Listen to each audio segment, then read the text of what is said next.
Bermuda. What a prospect. A cameraman saying goodbye to his gear and taking off on a... Wouldn't be needing camera and case. Golden beaches, tropical nights. Instead of shooting shorts, I'd be wearing them. Swimming in blue lagoons, lying in the sun.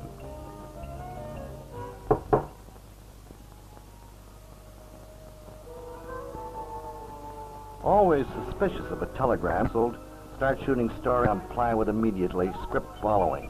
Of all the low-down tricks, the boss, all right, pulling the plug in my blue lagoon. Let's face it, right now, I wasn't in the mood for shooting a story on plywood. Plywood begins in British Columbia in full-grown forests of Douglas fir, and whoever would have guessed there could be so much fir? But plywood in the raw they wanted, so yours truly took to the big timber, and in quick time succeeded in finding 2 fallers and a power saw in action. Falling is exciting. Somebody yelled, "Timber!" It was me. But you see, a job like this can be an awful headache if you're on the wrong side of the tree.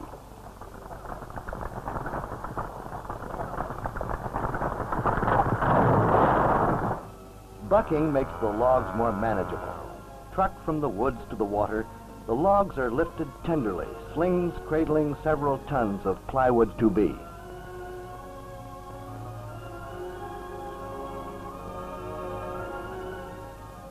A man could sail to Bermuda on what that load is worth. From here, little tugs tow them to the mill. In the mill pond, boom men ride herd on the logs and feed them to the drag saw, which cuts them into shorter lengths like some angry sawfish with a grudge against wood. Plywood logs are the pick of Douglas fir, so round and firm and full of good, solid wood. They're called peelers, and they're headed for the mill. Another log ready to be made into plywood sees its last of the great outdoors. I wished it would hurry because I was getting into trouble trying to follow. Gotta keep the finger on the button even when your camera case is outward bound. Looked like goodbye to my old case, but I hadn't counted on rescue, nor had I expected to meet the hero of my plywood story. Kind of a talky type.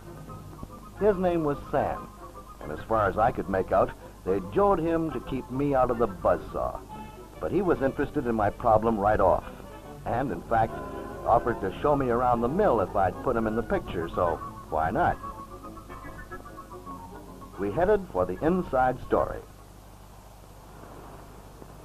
This, Sam explained, was the log from the pond on its way to the barker, which strips it down to the sapwood. The log then moves on to the machine that, says Sam, is the pride and joy of the mill. The knife, the big lathe, the mechanical marvel that makes Douglas fir plywood possible. This is it. A firm grip, and we're off at high speed. The blade that turns these logs into plywood veneer is under the sensitive control of one man who must have the skilled eye of a surgeon. The same idea as a potato peeler, says Sam. Feeling its way in, the blade peels the log into one continuous strip of veneer, smoothly unwrapping hundreds of years of growth. Like a symphony, says Sam, but we press on following the veneer along the storage conveyor.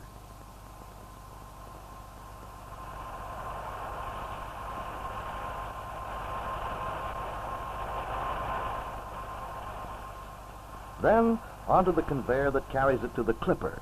This clipper works by an electric eye automatically clipping the veneer into 27 or 54-inch widths. Meanwhile, the operator keeps a sharp eye out for defects. This one really does a job chop-chop.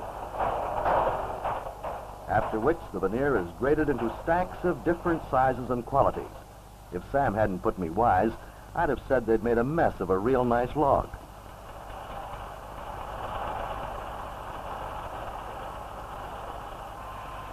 Only the beginning, says Sam.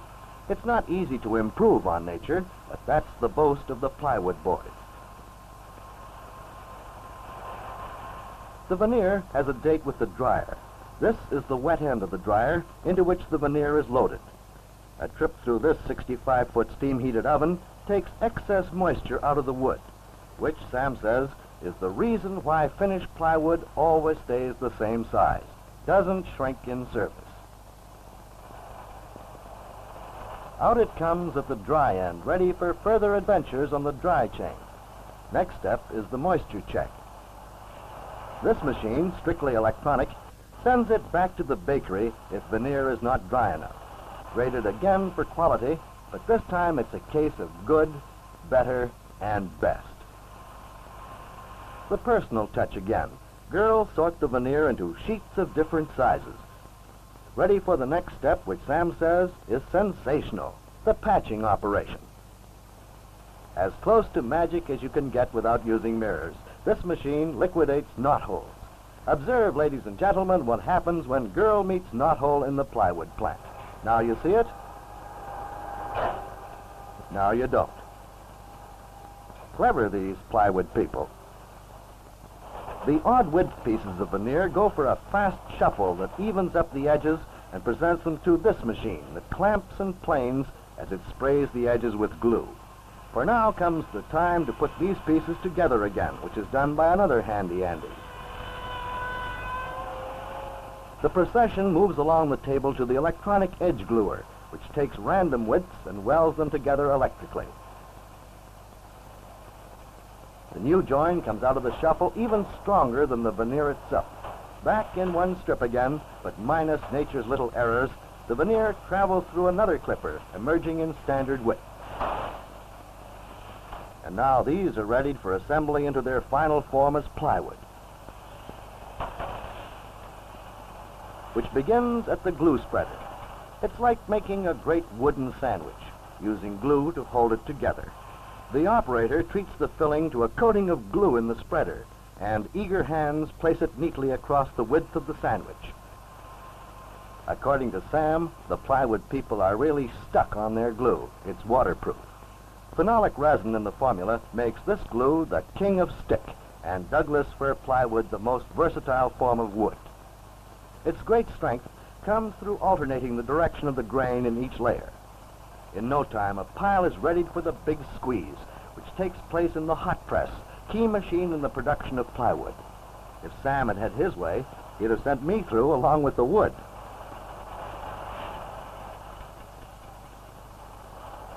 This hot press is always pressing.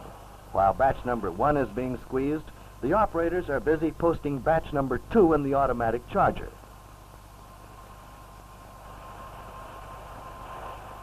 Since this load is 1/4-inch plywood, 3 sandwiches go into each rack.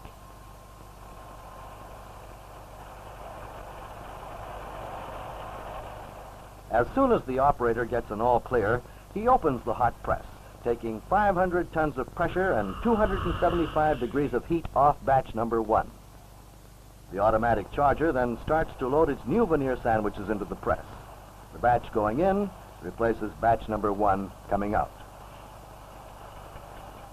Now it is plywood. It looked pretty good to me as it was, solid and tough, but plywood has to be handsome as well as rugged, so it moves on to the panel saws, which take the untrimmed sheets of plywood and cut them to size.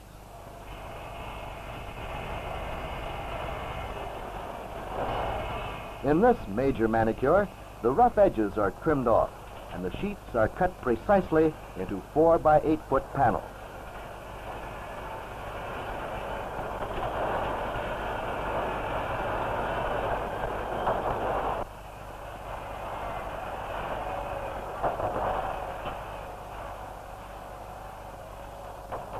I was set to shoot the last step in the manufacture, the sanding of the plywood, but friend Sam whisked me away to a little chamber of tortures he'd rigged up.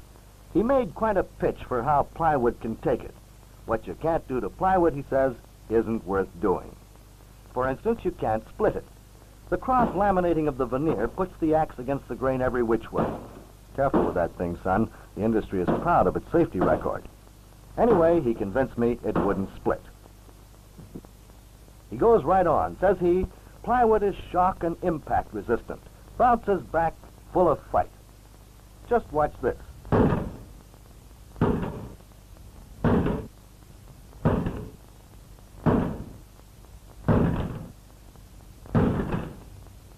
Sam saved by the bell, while Plywood is ready for another 10 rounds.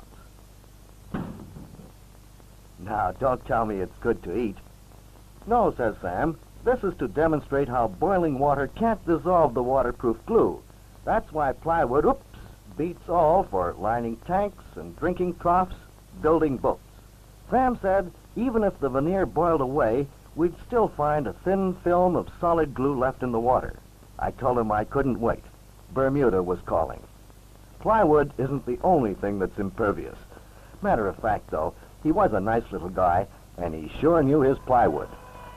He showed me the final stage in the making of plywood, the sanding machine that brings out the delightful grain pattern of Douglas fir, providing a surface you can paint or varnish or leave as is.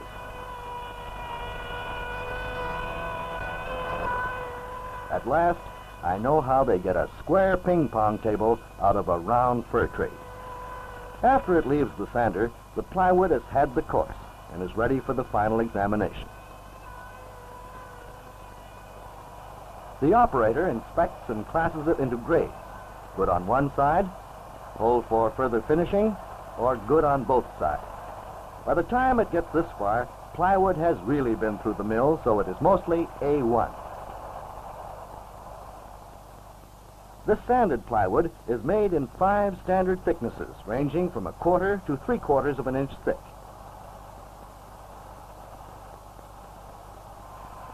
PMBC exterior stamped on every sheet guarantees that it's made with waterproof glue and can withstand more weather than a blue-nose schooner. Another stack of plywood graduates into the world by way of the shipping department. Douglas fir plywood bundled up for the many uses that await it. The freight train stands by at the loading platform, and we say goodbye to another load of lithe, strong plywood, prepared to take on all comers from junior carpenters to bad weather. Sam, you've convinced me. More than that, when I'm sitting on those beautiful Bermuda beaches next week, I'll be thinking about you and your Douglas fir plywood. Oh, the satisfaction of a good job well done and 2 weeks holiday ahead.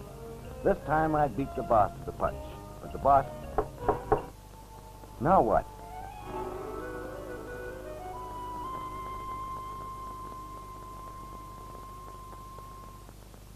Another wire. Maybe congratulations and a raise for smart camera work under difficult conditions. Maybe an invitation to take an extra week's holiday with pay. Maybe... Manufacturing footage good. Now show plywood in service. Industrial, commercial, and plywood on the farm. Regards, Peterson.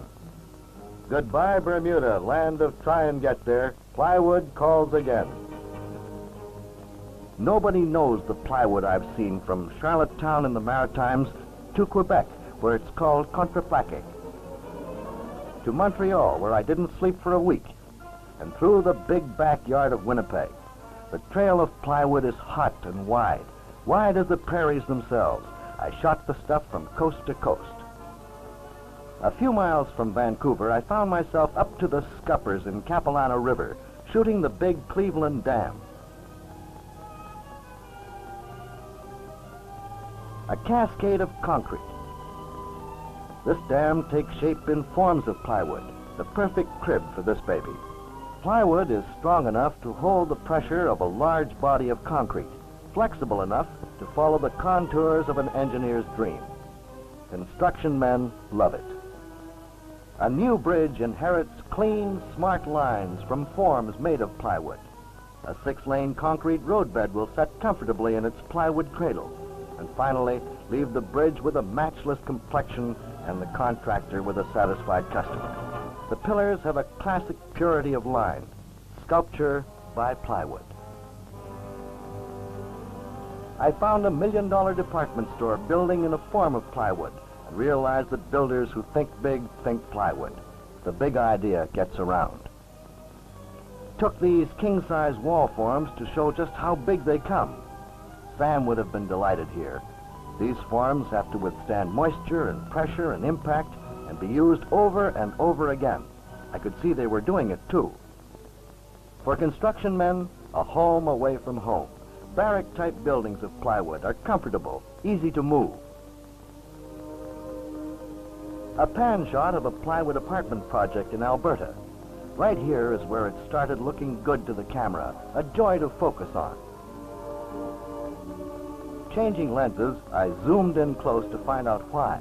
Like I expected, plywood sheathing, fast to put up, and no cracks for cold drafts to sneak in. A plywood safety canopy, and another pretty girl is saved from the steam shovel. Nice? Upstairs, the plywood forms leapfrog this modern skyscraper. And so we have a sharp example of before and after. Unbroken lines of beauty thanks to you know what. But there are other uses. How about this gracious little church built of plywood? Out across Canada's farmland, I found plywood very much at home. This pen shelters Bossy from the blizzard. Love this great outdoors, braces a man. But this farmer loves the great indoors of his plywood shed, which he built himself. Plywood makes a dry, warm stable for his modern team of horses and provides an emergency grain storage bin for a bumper crop. Nothing but the best to produce wool or lamb chops, so the sheep shelter gets an economical, unsanded plywood roof that takes kindly to a coat of paint. The kiddies play with next year's winter woolies. Real cute. And there's Daddy, happy as only a man can be when he thinks he may get by with one coat. The plywood sheath barn lends itself to an easy window, clean and quick as a boy's grin. Odd pieces are handy to keep around and could become part of a chicken feeder, like so.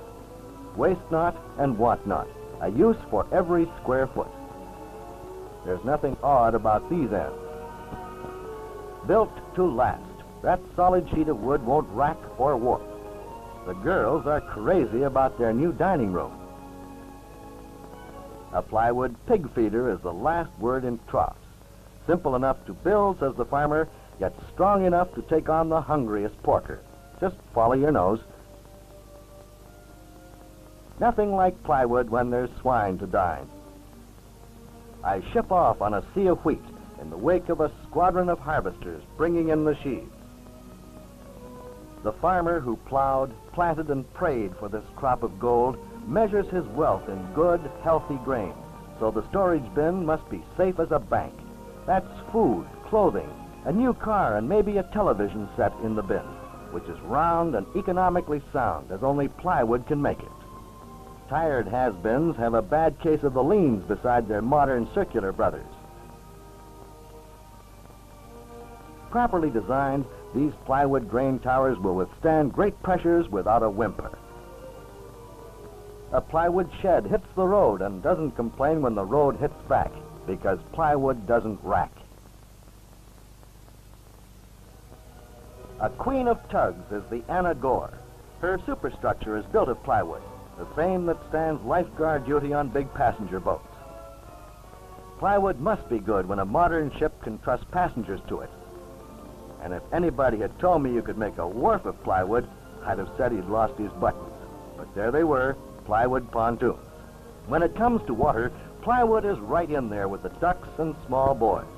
Pliant and waterproof glued, it bends to the will of both amateur boat builders and professionals. This luxury launch will have no cracks to become leaks, combining the best elements of steel plate and oak timber. Yet it's easy to work. Plain sailing means a better boat for less money. That long strip of skin will take any impact short of a run-in with the Queen Mary. What I couldn't figure was how they got such a length of plywood. The answer is scarf jointing, which glues panels end to end with a flush joint as strong as the panel itself. That plywood has come a long way from the old mill pond. With this tough hide, the craft will take more engine, more people, and if necessary, more punishment. A little bit of this can make a man awfully dissatisfied with a rented rowboat. But hold on, I forgot the minor mariners. Part of the fun of being a kid and safe as a gull on the wave. A plywood assignment does have its moments. At Transcona, they use it for lining refrigerator cars. Each sheet fits speedily into place, providing an airtight insulation, an impact-resistant surface, easy to clean, too. Working behind the scenes as smooth backing for a signboard or playing a feature role as a handsome hunk of door, plywood makes real friends. Paintable? Why, sure. As Sam said, the stuff won't split up. Real friendly to work with. I began to appreciate the finer points of its character and why one should always have a sheet or two handy. It has many uses. Cupboards for the modern Mother Hubbard, or shelves for the student craftsman. Plywood is the carpenter's friend, the wood that holds its shape, no sag and no shrink. But the place where plywood gets really friendly is in the home. To show this, I found a housing development and started off with plywood forms for the foundation used over and over again. Speed spells economy. Erected on Monday, poured on Tuesday, sets on Wednesday, leaving a really smooth, attractive surface on Thursday. A picture ready for the frame. As a subfloor, I found plywood lays flat and is quick to install. It knocks down the cost of fitting, joining, and nailing by about 60%. Really holds with a nail. BC Douglas fir plywood also comes in unsanded grades. These cost less, which makes them popular for wall sheathing, roof sheathing, and for subfloors. A wall sheathed with plywood needs no diagonal bracing, is easy to erect.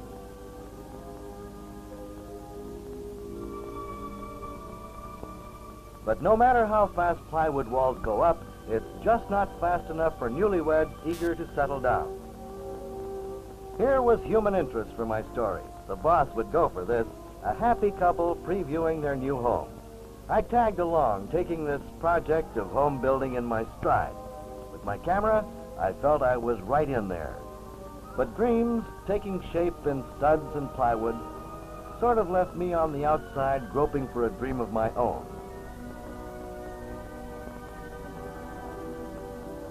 Maybe I should settle down and find me a little wife like that. All right. She'll be so wonderful, so pleasant to have around my plywood home. And she'll be in love with, all new and inviting, so easy to keep clean. In our plywood kitchen, my heart's delight will find everything so handy. She'll be pleased and proud of that kitchen. Planning just so, no confusion, no wasted space, and all because the boss pushed me into a plywood picture. When she thinks I'm working too hard, she'll just slide over and get something to keep me on the job. And she'll know just where to find me. I can hear her say, "How clever, lining our attic with plywood, adding a new dimension to paradise." I'll be a handy guy to have around the home. The girl will be mad about me, and no wonder. I'll be a man of experience, buying my own plywood, sawing my own panels, and hammering my own nails. Oh, it'll be great fun. And every night, there'll be a cozy dinner with wine and soft music. And sometimes we'll invite friends into our plywood home just to show them how happy we are. It almost seems too good to be true.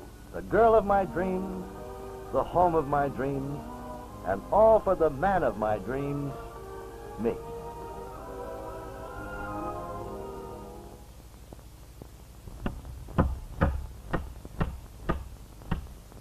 I hope he falls on his plywood subfloor. Oh, it's not that funny. Human interest stuff? Phooey. No use hanging around here. Anyway, I had to finish my sequence on sheathing. Along came a nice, quiet chap, carrying a panel of plywood to make a roof. This roof sheathing proves Douglas fir plywood is not only easy on the eyes, but easy on the back. They tell me these large surfaces of plywood sheathing hang on to nails better and longer than ordinary wood twice as thick. Cross-lamination does it. Plywood in the nooks and crannies keeps out drafts, keeps down fuel bills. At this stage, I felt I'd given plywood in the home a pretty full show. There was plenty more to shoot, but I had enough to show how plywood is helping to solve our housing problems. Plywood builds quicker, and plywood builds better.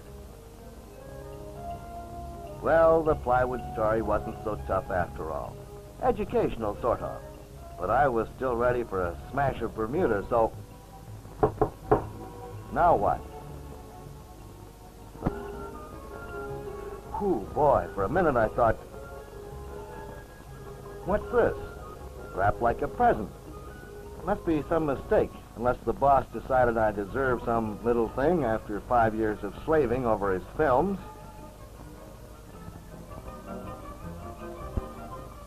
By golly, it's a neat-looking job of plywood.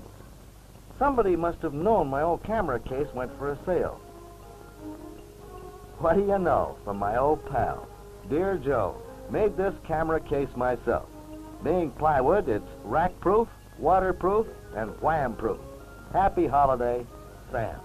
Good old Sam. All I can say is this couldn't have come at a better moment. Must try the old camera for size. Generous little guy, Sam. Makes it 4 sizes too big, but rugged. Probably outlasts the camera and the cameraman, too.